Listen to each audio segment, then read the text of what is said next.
Class 12 biology. इसको में से अधिकतर क्वेश्चन आपका जैक बोर्ड में पूछेगा, जिसको में से आप पढ़कर 70 में 70 ला सकते हैं। देखते हैं मोस्ट एक्सपेक्टेड टॉपिक है, पहला टॉपिक है, देख लीजिए। पहला चैप्टर का नाम है जीवों में प्रजनन,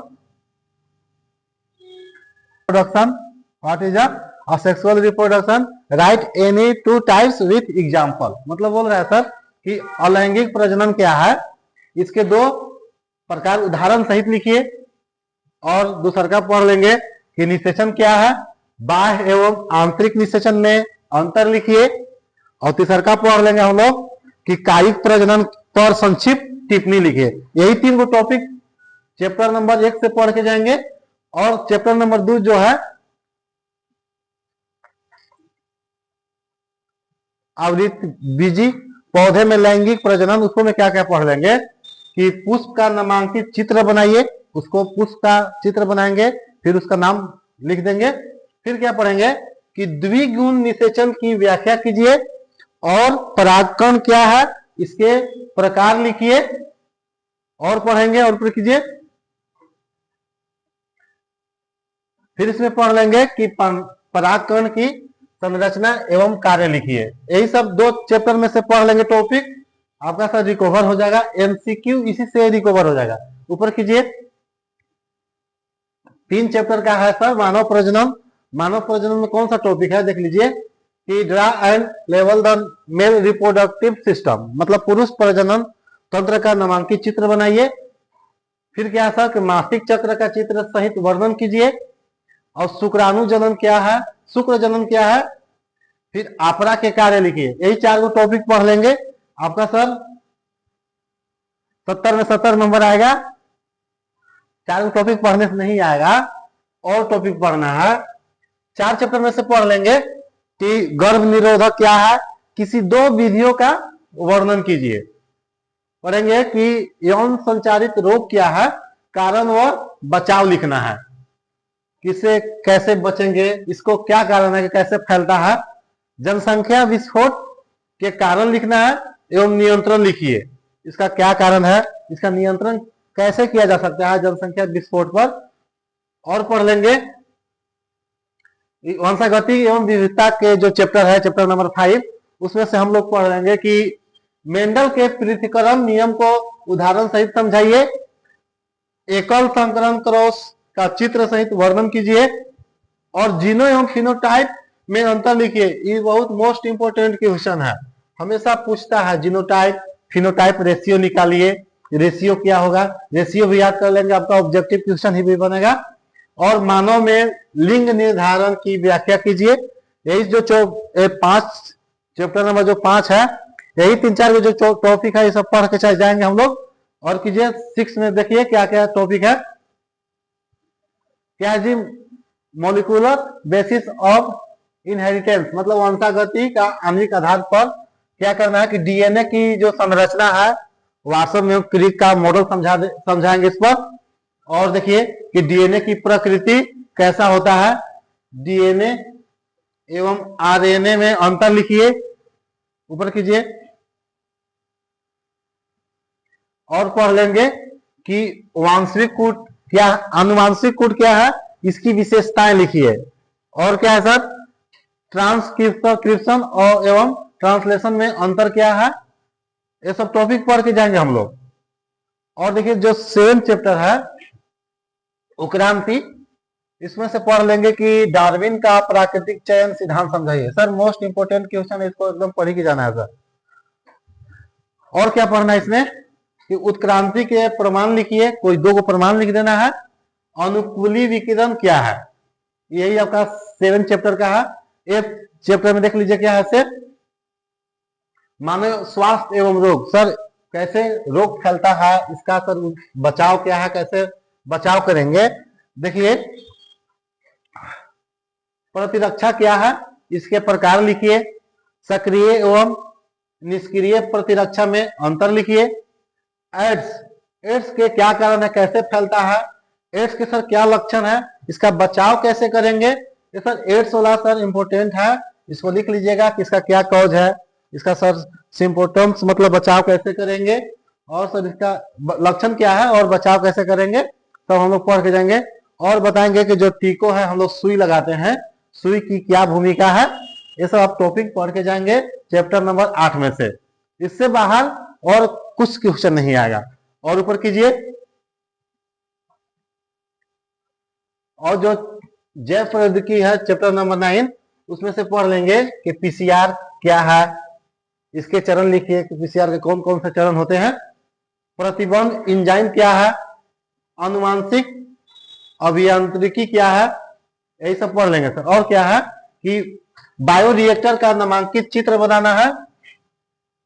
और जो चैप्टर नंबर 10 है जैव प्रौद्योगिकी एवं इसका अनुप्रयोग, इसमें से देखिए क्या पढ़ लेंगे कि बीटी कॉटन क्या है, जैव प्रौद्योगिकी द्वारा इंसुलिन उत्पादन समझाइए, जीन चिकित्सा क्या है, यही सब 3 से 4 टॉपिक है, यही सब पढ़ लेंगे। नेक्स्ट कीजिए आगे।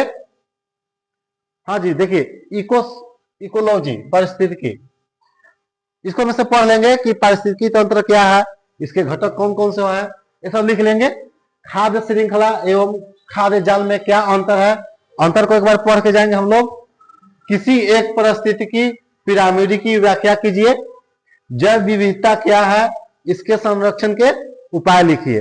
अधिकतर होगा कि आप ये सब टॉपिक घर से पढ़ के जाए और अपने जो नोट्स कॉपी होगा उसमें से लिखिएगा, आप किसी गूगल के चक्कर में मत पढ़िएगा।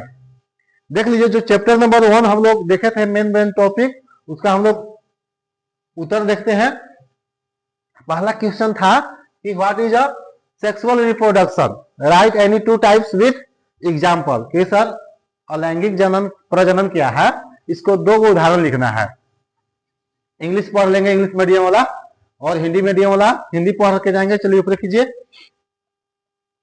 कि सुनिए ध्यान से सुनिएगा कि लैंगिक प्रजनन क्या है, अलैंगिक प्रजनन क्या है।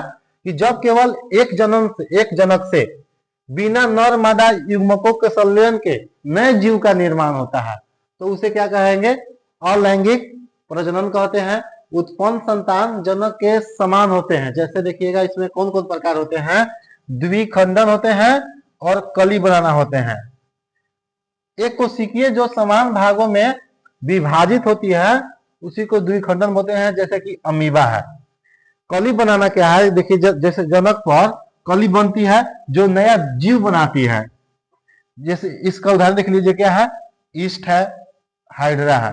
आपका सर एमसीक्यू में पूछ सकता है कि बताइए कि द्विखंडन का उदाहरण दे दीजिए, कली किससे बनता है, इसका उदाहरण दे दीजिए। और नेक्स्ट क्वेश्चन देखेंगे कि पूछेगा कि व्हाट इज ऑफ फर्टिलाइजेशन, तो बताएंगे कि निषेचन क्या है, बाह्य निषेचन एवं आंतरिक निषेचन में क्या अंतर है, देखेंगे। इंग्लिश मीडियम वाला पढ़ लीजिएगा अपना, और हिंदी मीडियम वाला देखिए कि जब नर और मादा युग्मकों के संलयन से युग्मनज बनते हैं, क्या बनते हैं जी, युग्मज बनने की प्रक्रिया को हम लोग निषेचन कहेंगे। क्या कहेंगे कि जब नर और मादा युग्मकों का संलयन से क्या बनता है, युग्मनज बनते हैं, और बनने की यही प्रक्रिया क्या कहलाएगा, निषेचन कहलाएगा। तो निषेचन 2 प्रकार के होते हैं, एक होता है बाह्य निषेचन, एक होता है आंतरिक निषेचन। जो बाह्य मतलब सर बाहर होगा, और सर आंतरिक कहें तो शरीर के अंदर होगा।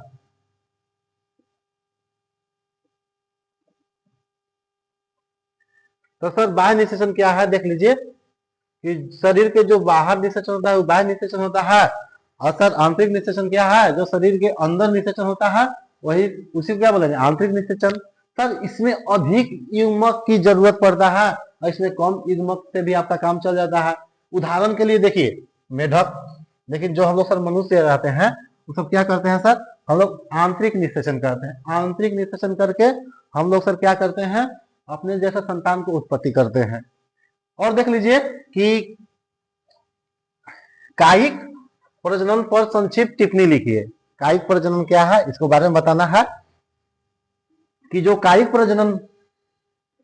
प्रजनन पौधे में पाए जाने वाला अलैंगिक, कौन, लैंगिक की अलैंगिक, अलैंगिक प्रजनन का एक प्रकार है जिसमें जड़, तना या पत्ती जैसी कायिक भागों से नए पौधे उत्पन्न होते हैं। इस प्रकार के प्रजनन में उत्पन्न पौधे जनक पौधे के समान गुणों वाला होते हैं। जैसे अपने ही जैसा होगा। उदाहरण के तौर पर देख लेंगे, जैसे कि तना है, आलू है सर, आलू बोइएगा तो सर आलू ही रहेगा। गन्ना, जड़ में क्या क्या है, शकरकंद, डहेलिया। पत्ती में क्या है, ब्रायोफिलम। कायिक प्रजनन से क्या लाभ है, देख लेंगे कि यह एक तीव्र एवं सरल प्रजनन विधि है। जनक के अच्छे गुण सुरक्षित रहते हैं, बीज रहित पौधे के लिए उपयोगी है। अतः कायिक प्रजनन कृषि एवं उद्योगिकी में अत्यंत महत्वपूर्ण है। आगे ऊपर कीजिए, क्वेश्चन है जी, नीचे कीजिए क्वेश्चन कि draw the level the structure of a flower, मतलब पुष्प का नामांकित चित्र छापना है। देख लीजिए, हम लोग चित्र छाप लेंगे और किसको क्या बोलते हैं देख लेंगे। इसको सर स्टिग्मा बोलते हैं, वर्टिकाग्र।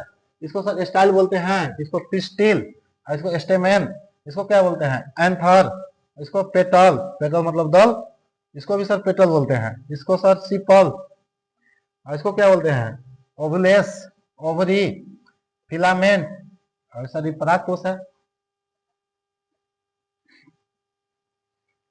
और तो देख लीजिए, जो भाग है, जो अभी नाम हम लोग धरे, जैसे कि सीपल था, तो सीपल का क्या कार्य था, जो पुष्प की कली अवस्था में रक्षा करता है, जो पुष्प की कली निकलता है उसमें रक्षा करता है। और क्या करता है, आंतरिक भागों को सुरक्षित रखता है।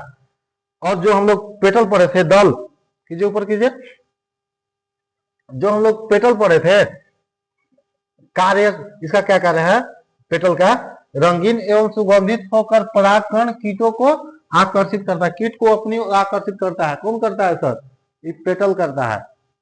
और क्या करता है कि परागकण में, परागण में सहायता करता है, परागण में क्या करता है, सहायता करता है। और हम लोग भाग देखे थे कि स्टेमेन तक क्या था, मतलब जिसको हिंदी में बोलते हैं पुंकेसर। इसका पुंकेसर के भाग होता है परागकोश और तंतु। इसका क्या कार्य है, जो परागकोश है, परागकण जो नर युग्मक में बनता है, और तंतु परागकोश को सहारा देता है। अब पढ़ लेंगे सर अंडप या स्टिकेसर, जिसको हम लोग पिस्टिल या कार्पेल कहते हैं। इसको भी सर देखिए क्या क्या भाग होता है स्टिकेसर का, वर्तिकाग्र, वर्तिका, अंडाशय। वर्तिकाग्र के क्या काम है कि परागकण को ग्रहण करता है। वर्तिका क्या करता है, स्टाइल पराग नलिका के लिए मार्ग प्रदान करती है। अंडाशय जो ओवरी है, बीजांड को क्या करता है, बीजांड धारण करता है और निषेचन के बाद फल बनाता है। और इसी प्रकार देख लेंगे कि जो ओव्यूल था या जो बीजांड था, उसका कार्य क्या था कि मादा युग्मक को धारण करता है, निषेचन के बाद बीज में परिवर्तित हो जाता है। यही सब आपका सर पुष्प के भाग था। और नेक्स्ट क्वेश्चन देखिए क्या है कि द्विगुण निषेचन की व्याख्या करें। द्विगुण निषेचन की व्याख्या करें। द्विगुण निषेचन क्या है, इसकी व्याख्या करना है। तो बोल रहा है कि द्विगुण निषेचन आवृत वृद्धि पौधे की एक विशेष प्रक्रिया है, जिसमें भ्रूण कोश के अंदर दो निषेचन क्रियाएं होती है। कौन कौन, एक ऊपर कीजिए,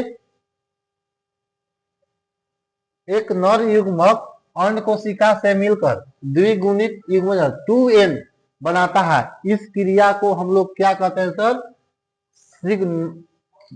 सिंगैमी कहते हैं, सिनगैमी कहते हैं। और दूसरा नर युग्मक को ध्रुवीय केंद्रक, द्वितीय केंद्रक से मिलकर त्रिगुणित एंडोस्पर्म 3n बनाता है। त्रिगुणित कहें तो 3n और द्विगुणित कहें तो 2n। इस क्रिया को हम लोग क्या बोलेंगे, त्रिगुण संलयन बोलते हैं। जो युग्मज है भ्रूण में विकसित होकर, मतलब विकास होकर विकसित होता है और एंडोस्पर्म भ्रूण को पोषण प्रदान करता है। इस प्रकार दो निषेचन होने के कारण इन्हें द्विगुण निषेचन कहते हैं। अगले का क्वेश्चन है कि परागण क्या है, इसके प्रकार लिखिए, ऊपर कीजिए। परागण वह प्रक्रिया है जिसमें परागकोश से परागकण वर्तिकाग्र तक पहुंचते हैं। यह आवृतजीवी पौधे में लैंगिक प्रजनन की एक आवश्यक क्रिया है। और परागकण के प्रकार देखिए, स्वपरागण होता है, एवं पर परागण होता है। स्वपरागण मतलब स्वतः हो जाएगा, जब परागकण उसी पुष्प या उसी पौधे के दूसरे पुष्प के वक्रिकावर्ती काव्य तक पहुंचते हैं, जैसे कि मटर, गेहूं, ये सब स्वपरागण का एग्जाम्पल है। और पर परागण क्या है कि जब परागकण एक पौधे के पुष्प से उसी प्रजाति के दूसरे पौधे के पुष्प तक पहुंचते हैं। उदाहरण के तौर पर देख लीजिए, मक्का है, पपीता है, ये सब आपका पर परागण का एग्जाम्पल है। हम लोग एग्जाम्पल भी देख लेंगे। नेक्स्ट क्वेश्चन क्या है कि describe the structure and function of the pollen grain, मतलब सर परागकण की संरचना लिखिए, संरचना बताइए और उसकी का कार्य है देख लेंगे। इस सर आपका देखिए चित्र है, ये आपका परागकण का है। इसको देख लीजिए, इसको क्या बोलेंगे, एक्साइन बोलेंगे। और इसी एक्साइन को सर पोलन ग्रेन भी बोलते हैं। ये भाग को क्या बोलते हैं, एंटाइन बोलते हैं। ये सर एंटाइन है, ये भी सर एंटाइन है। और आपका देख लीजिए, इसको क्या बोलते हैं, वेजिटेटिव सेल बोलते हैं। इसको क्या बोलते हैं, जेनरेटिव सेल बोलते हैं। आप इंग्लिश वर्ड ही याद कीजिएगा तो ठीक रहेगा। ऊपर कीजिए और देख लीजिए कि जो हम लोग पढ़े थे कि परागकण की क्या कैसा संरचना था। परागकण आवृतबीजी पौधे की सूक्ष्म एक गुणित नर प्रजनन इकाई है। इसकी संरचना निम्नलिखित होती है।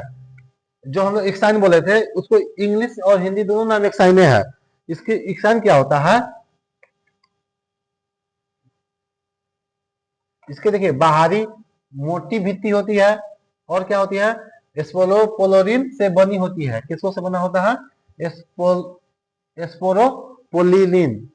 परागकण की रक्षा कौन करता है, यही करता है एक्साइन। और देख लीजिए एंटाइन क्या है, एंटाइन जो होता है भीतरी पतली, जो भीतरी होती है पतली भीति होती है, सेलुलोज से बनी होती है, पराग नलिका बनाने में सहायक है। और देख लीजिए जो अंकुर जिसको हम जर्म पोर बोल रहे थे, ये अंकुर छिद्र क्या करता था, एक्साइन का पतला भाग होता है, यहीं से पराग नलिका निकलती है। और देख लेंगे ऊपर करेंगे। और परागकण के देख लीजिए क्या कार्य है, परागकण के क्या कार्य है कि जो परागकण है नर युग्मक का निर्माण करता है, पराग नलिका का निर्माण करता है, अनुवांशिक पदार्थ की सुरक्षा करता है, पौधे में लैंगिक प्रजनन में सहायता करता है। नेक्स्ट क्वेश्चन है आपका कि पुरुष प्रजनन तंत्र का नामांकित चित्र बनाइए। कि पुरुष जो प्रजनन तंत्र है उसका नामांकित चित्र बनाना है। और ऊपर कीजिए, देख लीजिए यही आपका पुरुष प्रजनन तंत्र के नामांकित चित्र है। इसका क्या कार्य है, कार्य देखते हैं, ऊपर कीजिए।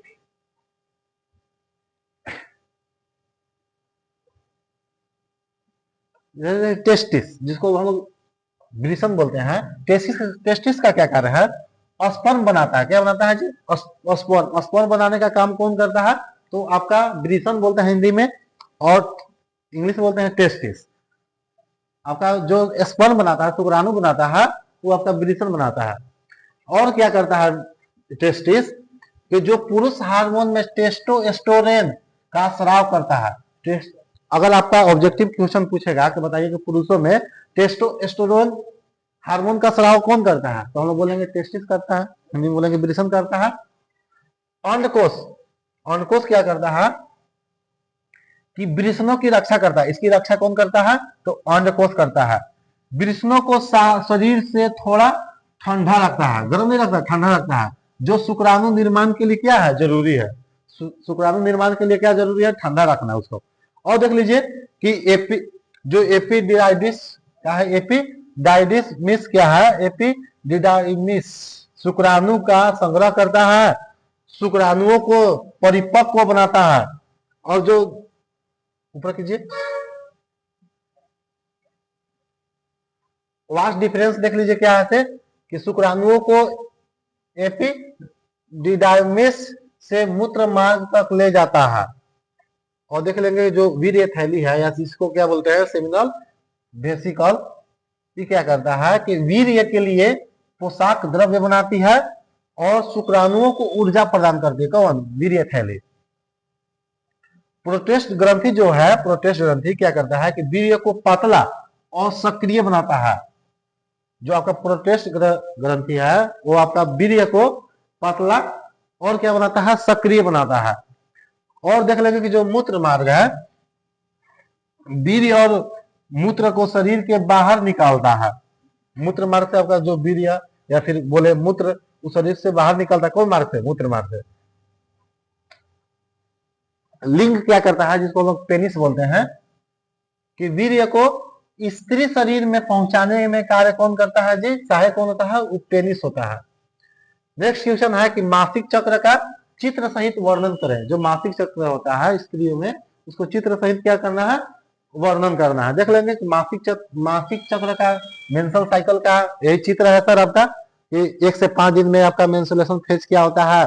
6 से 13 दिन में देखिए क्रीपिक चरण, जो फॉलिकुलर फेज क्या होता है, किसको कहां कहां बनता है। और 15 से लेकर 28 दिन में यही आपका क्या जी, ल्यूटल फेज क्या होता है। देख लेंगे, ऊपर कीजिए।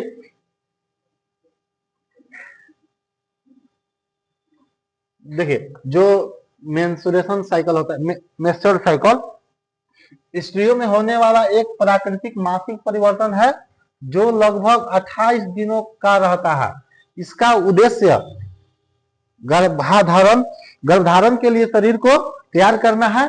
यदि गर्भधारण नहीं होता है तो गर्भाशय की अंदरूनी परत झड़ जाती है, जिसे हम लोग मासिक धर्म कहते हैं। कोई पूछेगा ऑब्जेक्टिव क्वेश्चन कि मासिक धर्म कितने दिन का रहता है, तो हम लोग बताएंगे कि 28 दिन का रहता है। नेक्स्ट क्वेश्चन, नेक्स्ट आगे करेंगे कि देख लेंगे कि इसका चरण कैसे होता है। कि 1 से 5 दिन में क्या होता है कि गर्भाशय की जो मोटी परत टूटकर रक्त के रूप में बाहर निकलती है। लगभग 3 से 5 दिन तक रक्तस्राव होता है, मतलब सर खून बहता है 3 से 5 दिन तक। और क्या होता है, फोलिकुलर फेज की देखिए क्या होता है आपका। 1 से 5 दिन तक पता चल गया कि क्या क्या होता है कि जो गर्भाशय की मोटी परत टूटकर रक्त के रूप में बाहर निकलती है, और लगभग 3 से लेकर 5 दिन तक रक्त का स्राव होता है। और देख लेंगे कि 6 से 13 दिन में क्या होता है कि जो अंडाशय अंडाणु का विकास होता है और गर्भाशय की दीवार दोबारा मोटी होने लगती है। इस 6 से 13 दिन में क्या होता है कि अंडाशय में अंडाणु का विकास होने लगता है और गर्भाशय की दीवार दोबारा क्या होती है? मोटी होने लगती है। और 14वें दिन क्या होता है, जिसको क्या बोलते हैं? ओवुलेशन। कि परिपक्व अंडाणु अंडाशय से क्या निकलते हैं? बाहर निकलता है। यह गर्भधारण का सबसे उपयुक्त समय है। इसी समय सर आप कोई भी स्त्री गर्भधारण करती है, यही सर उपयुक्त समय है। कौन सा? ओवुलेशन। ऊपर कीजिए। अब देख लेंगे कि ल्यूटल फेज क्या होता है कि 15 से 28 दिन में आपका क्या होता है कि यदि निषेचन नहीं होता है, यदि निषेचन नहीं होगा तो क्या होगा, तो हार्मोन स्तर घटते रहता है, घटता है, और गर्भाशय की परत टूटने लगती है और अगला मासिक चक्र शुरू हो जाता है।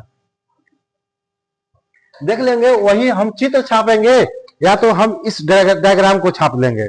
या तो आप चित्र छाप लीजिए या तो आप डायग्राम छापिए, आपको पूरा के पूरा नंबर मिलेगा। डायग्राम में यही छाप देंगे कि मासिक धर्म क्या है, मासिक धर्म क्या है, इसका चरण क्या होता है, फिर कुपिक होता है सर, फिर क्या होता है, अंडोत्सव होता है, फिर क्या होता है, ल्यूटियल होता है। यही चरण छाप लेंगे, इसी को हम लोग डायग्राम बोलते हैं।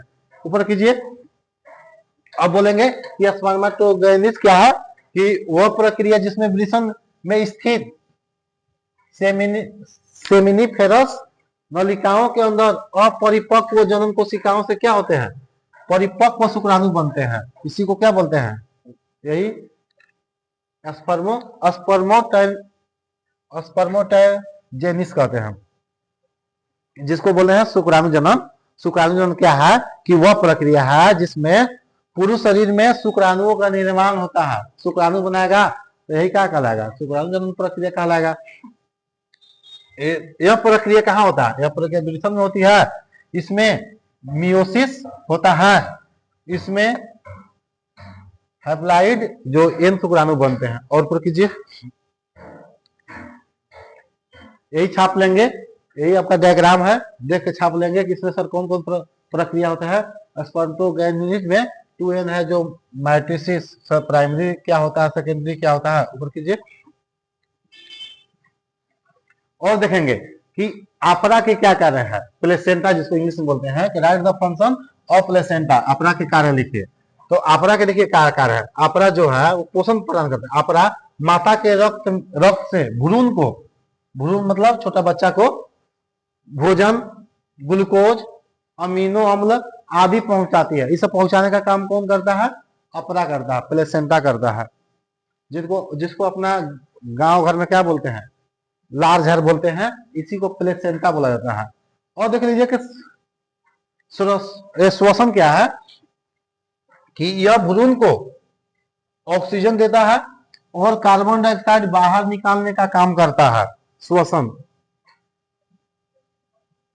उत्सर्जन क्या है, कि भ्रूण के अपशिष्ट पदार्थ जैसे कि यूरिया को मां के रक्त में भेजती है।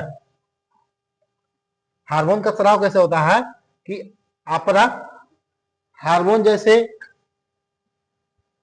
एचसीजी, प्रोटेस्टेरोन और एस्ट्रोजन का स्राव करती है, जो गर्भ अवस्था बनाए रखते हैं। इसका सुरक्षा देखिए कैसे करेंगे, यह मां और भ्रूण के रक्त को सीधे मिलने से रोकती है और कुछ हानिकारक पदार्थ से सुरक्षा देती है। नेक्स्ट कीजिए ऊपर।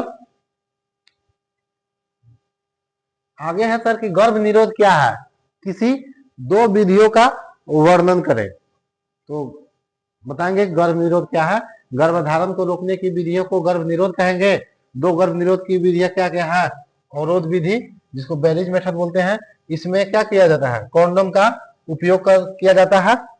कॉन्डोम क्या करता है, देख लीजिए कि यह शुक्राणुओं को अंडाणु तक पहुंचाने से रोकता है। और दूसरा का क्या कर देंगे कि यह और क्या करता है, कॉन्डोम देख लेंगे कि यह एसटीडीएस से भी बचाव करता है। और दूसरा का जो है शैल क्रिया विधि है, क्या करता है कि पुरुषों में जो वेक्सटोटोमी और स्त्रियों में जो ट्यूबक्योटमी की जाती है, यह अस्थायी गर्भ निरोध की विधि है।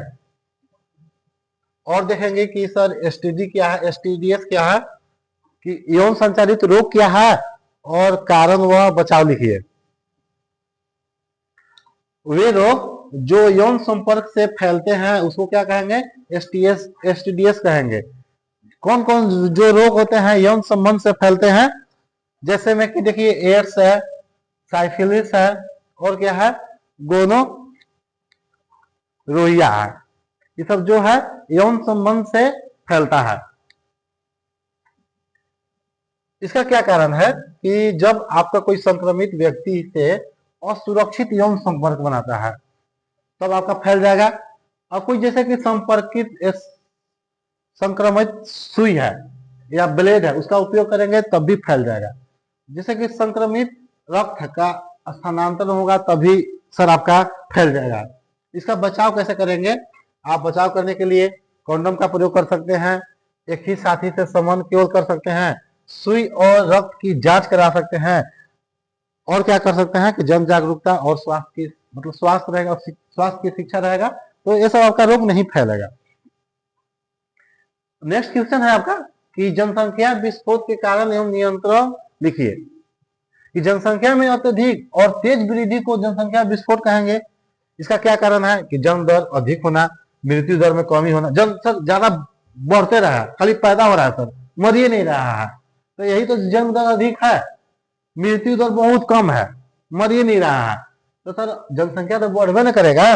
और क्या है, अशिक्षा है, कम उम्र में विवाह शादी कर दीजिएगा, तो यही जनसंख्या बढ़वे करेगा। इसका नियंत्रण कैसे कर सकते हैं, देख लीजिए, परिवार नियोजन चलाएंगे कि वही सरकार का जो नीति है, हम दो हमारे दो, ये चला लेंगे। और क्या करेंगे, शिक्षा का प्रसार करेंगे। और क्या करेंगे, गर्भ निरोधक विधियों का प्रयोग करेंगे। देर से विवाह करेंगे। देर से विवाह करने का मतलब नहीं है कि 52 साल में कीजिएगा, कम उम्र में शादी कीजिएगा, तो पता चलेगा कि उस समय आप विवाह शादी तो की है लेकिन सर निषेचन ही नहीं करने पा रहे हैं। और देख लीजिए जो आपका क्वेश्चन है, मेंडल के पृथक्करण नियम को उदाहरण सहित समझाइए।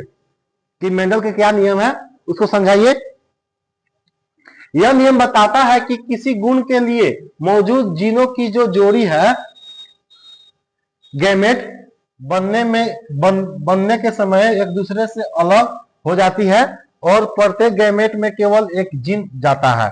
उदाहरण के तौर पर देख लेंगे कि मटर के पौधे की ऊंचाई में क्या होता है, जो टॉल को हम लोग टी से यही प्रभावी है, ड्राफ्ट को हम लोग छोटा टी से अप्रभावी लक्षण है, बड़ा टी प्रभावी लक्षण है और छोटा टी अप्रभावी लक्षण है। इसका देखेंगे कि जो क्रॉस संकरण कराए इसका आपका जीनोटाइप रेशियो पूछता है और फिनोटाइप रेशियो पूछता है। 1:2:1 वाला याद कर लेंगे, 3:1 याद कर लेंगे कि 3 जो है सर प्रभावी लक्षण है, 1 अप्रभावी लक्षण है। नेक्स्ट कीजिए, क्या बोल रहा है कि एकल संकरण क्रॉस का चित्र सहित वर्णन कीजिए। एकल संकरण क्या है, वह संकरण जिसमें केवल एक गुण का अध्ययन किया जाता है उसको एकल संकरण तो बोलेंगे। जैसे कि देखिए टॉल है यानी कि प्रभावी लक्षण अप्रभावी लक्षण दोनों को क्रॉस किए तो क्या मिला, जेमेट T:T मिला। क्या हो गया जी, नींद लग रहा है, बोलो आगे कीजिए, ऊपर कीजिए। क्या बायोलॉजी पढ़ने में मजा आ रहा है, खराब लग रहा है। चलिए देखिए जीनोटाइप, हाँ जीनोटाइप फिनोटाइप आपका सर इंपोर्टेंट क्वेश्चन नहीं पूछवे करता है कि difference between genotype and phenotype. Genotype और फिनोटाइप में क्या अंतर है, अंतर को लिखना है कि जो जीनोटाइप है ना सर क्या करता है, जीनों की संरचना करता है, लेकिन जो फिनोटाइप है वो बाहरी दिखाई देने वाला गुण है। और जीनोटाइप में क्या होता है, जैसे कि बड़ा टी सर, बड़ा टी छोटा टी, और इसको में क्या टॉल और ड्राफ्ट होता है। और क्या होता है, जीनोटाइप को सर दिखाई नहीं देता, लेकिन जो फिनोटाइप है वो आपको दिखाई देगा। जो आपका जीनोटाइप है वंशानुगत होता है, लेकिन जो फिनोटाइप होता है आपका वातावरण से प्रभावित होता है। अब बोल रहा है सर कि मानव में लिंग का निर्धारण कैसे किया जाता है, व्याख्या कीजिए। ये सर क्लास 10th में भी पूछता है कि लिंग बताइए कि मानव में लिंग का निर्धारण कैसे होता है, कि मानव में लिंग निर्धारण की व्याख्या कीजिए। मानव में लिंग निर्धारण XY प्रकार का होता है, जो XX होता है स्त्री में होता है और XY पुरुष में होता है। जिस क्रॉस संकरण करेगा XX मतलब सर मादा में आपका मदर में और XY फादर में। जब क्रॉस संकरण करेगा जो प्रभावी लक्षण होगा तो आपका प्रभावी दिखाएगा। ऊपर कीजिए, अगर सुनिए ध्यान नीचे कीजिए थोड़ा। अगर XX मिल गया तो आपका सर फीमेल गर्ल होगा, अगर XY मिल गया तो आपका बॉय हो गया। और क्या बोल रहा है कि बताइए कि लिंग निर्धारण पिता को, जो लिंग निर्धारण होता है लिंग निर्धारण पिता के शुक्राणु के द्वारा होता है। क्या बोल रहा है कि describe the structure of DNA, किसके द्वारा, वाटसन एंड क्रिक मॉडल कि DNA की संरचना बनाइए, और किसके द्वारा, वाटसन एवं क्रिक मॉडल के द्वारा समझाइए। जो वाटसन और क्रिक है, सुनिए ध्यान से, 1953 में DNA की डबल हेलिक्स मॉडल दी।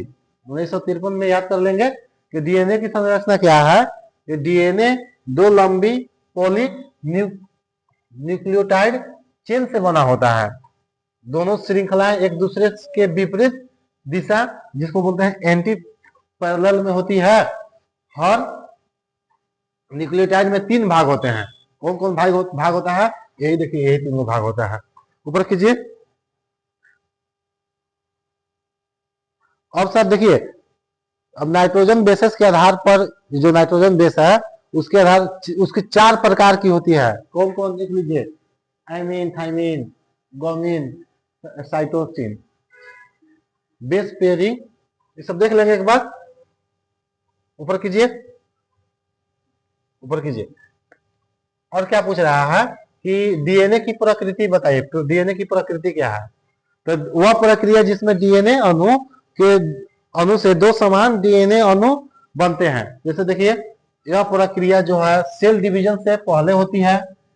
दोनों नई डीएनए में एक पुरानी और एक नई स्ट्रैंड होती है, इसलिए इसे सेमी कन्वर्जेटिव रेप्लिकेशन कहते हैं। इसका उद्देश्य क्या है, जेनेटिक इंफॉर्मेशन को अगली पीढ़ी तक पहुंचाना। और क्या है कि डीएनए और आरएनए में अंतर क्या है, इसको भी देख के जाएंगे, इंपोर्टेंट है। सब इसका टॉपिक में इंपोर्टेंट है। ऊपर कीजिए, नेक्स्ट कीजिए। फिर क्या है कि आनुवंशिक कोड क्या है, इसकी विशेषताएं बताइए। जेनेटिक कोड कि वह क्या जी, वह 3 नाइट्रोजन बेस का समूह है जो क्या करता है, किसी विशेष एमिनो एसिड के लिए संकेत देता है। क्या विशेषता है कि ट्राइपेट कोड, यानी कि 3 बेस बराबर एक कॉन्डोन होता है, एक क्या होता है, कोडोन होता है।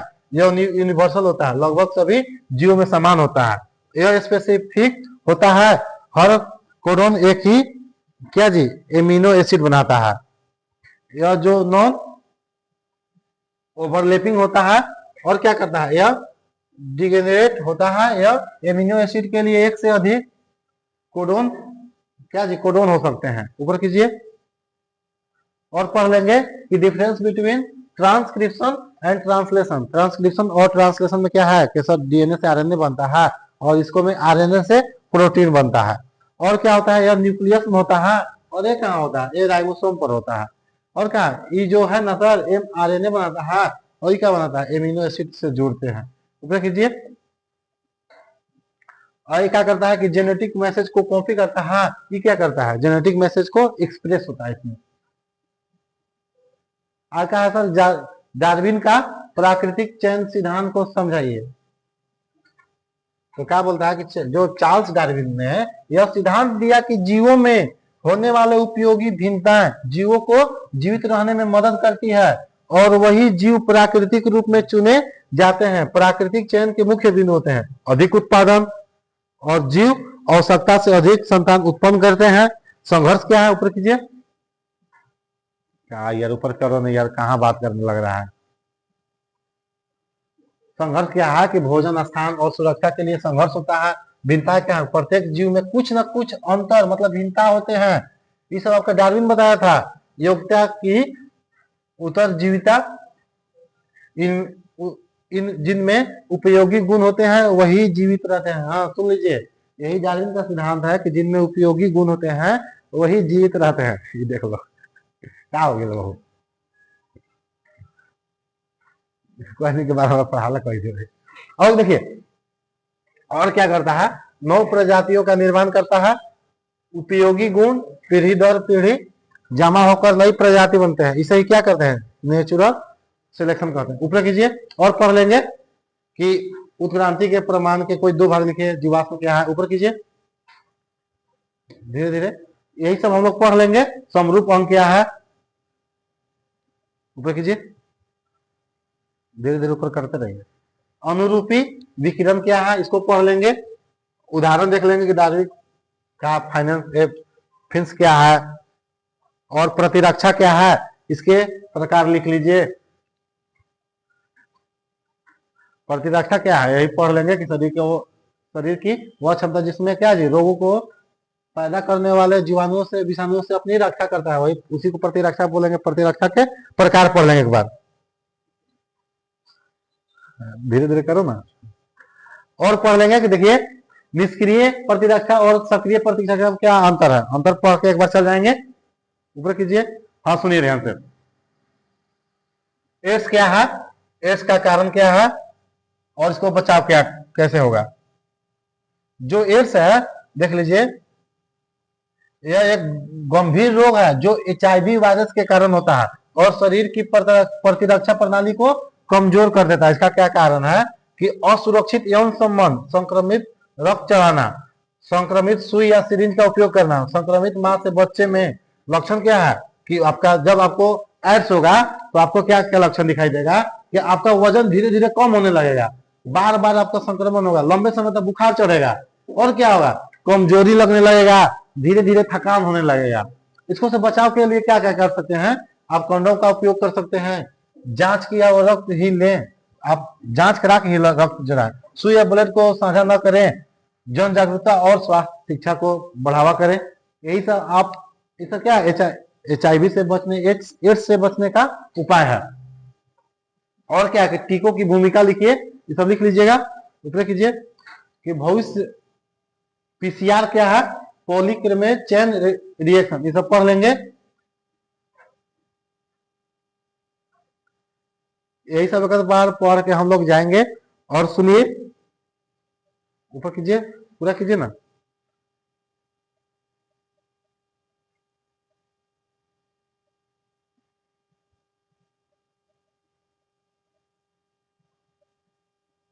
52 का सेट आएगा। आप एक बार सेट देख के जरूर जाएंगे।